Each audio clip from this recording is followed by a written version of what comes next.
start. Let us be frank enough to recognize that this increase in the intensity and duration of stoppages of work has prevented our economy from realizing its full potential. Whichever party to the dispute may have emerged victorious from these confrontations, so far as the nation is concerned, the strikes have inflicted unmitigated loss. We need industrial harmony not for the benefit of the classes who control the means of production, not for the further advancement of the affluent section of the society, but for the sake of the poorer masses who suffer an erosion of their low standards of living as a result of these interruptions in production. The unemployed whose only hope lies in a higher rate of capital formation and investment, whether in the public or in the private sector, suffer most in the process. We are all here today to find a solution to this grave industrial problem and to consider how to mitigate, if not to end the present stage of disorder in labor management relations. The Ministry of Labor has made several suggestions to promote industrial harmony, such as ending the multiplicity of trade unions, the recognition of a single bargaining agent, and so on. These lead to other related issues such as how to promote internal leadership within the trade union movement and what agencies should be set up to consider and resolve disputes as they arise. My friend tells me that these points were set out more as a basis for discussion and to help in your deliberations.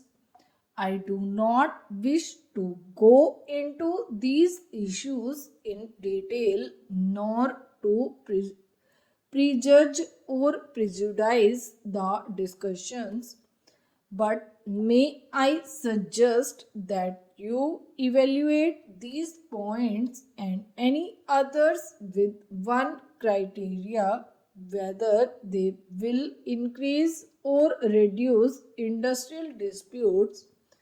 Trade union leaders have always been in the vanguard of progressive forces in our public life. Whatever their other differences, they have stood for the uplift of the poorer sections of the society and for the subordination of personal interest to larger ones.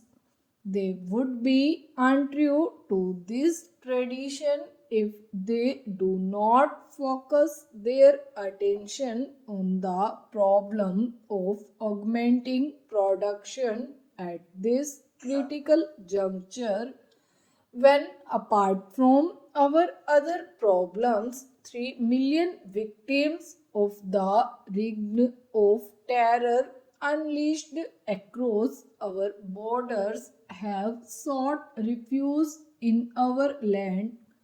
The shortfalls in production have also affected government revenues and reduced potential levels of investment.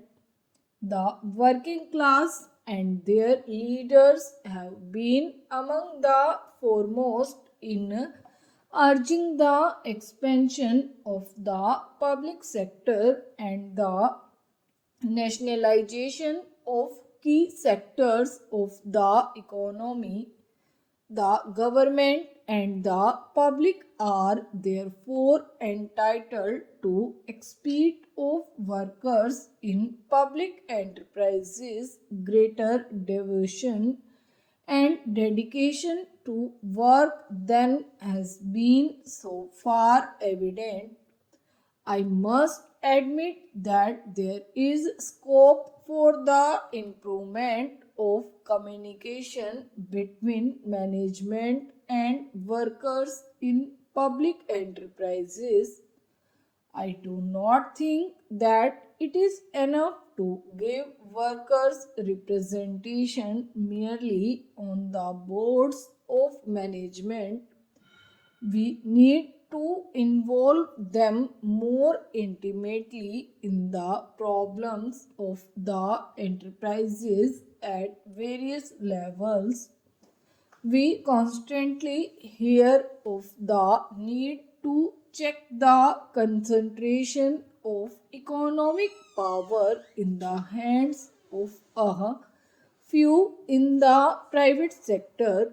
I believe that by far the most effective means of checking these trends is to enlarge the role of the public sector and to upgrade its efficiency.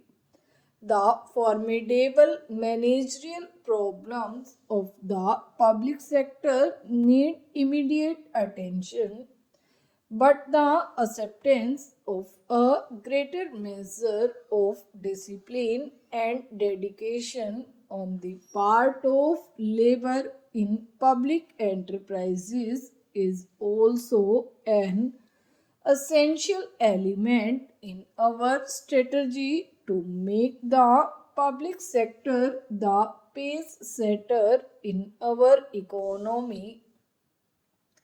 It is hardly necessary to remind you that labor is a major participant in the productive process and the quality and intensity of its efforts are critical in increasing the rate of growth production and therefore of investment in the economy. The demands for higher wages and other benefits by organized labor are understandable, but these have to be pursued within a policy framework which pays due regard to the general state of the economy and the interests of the unemployed.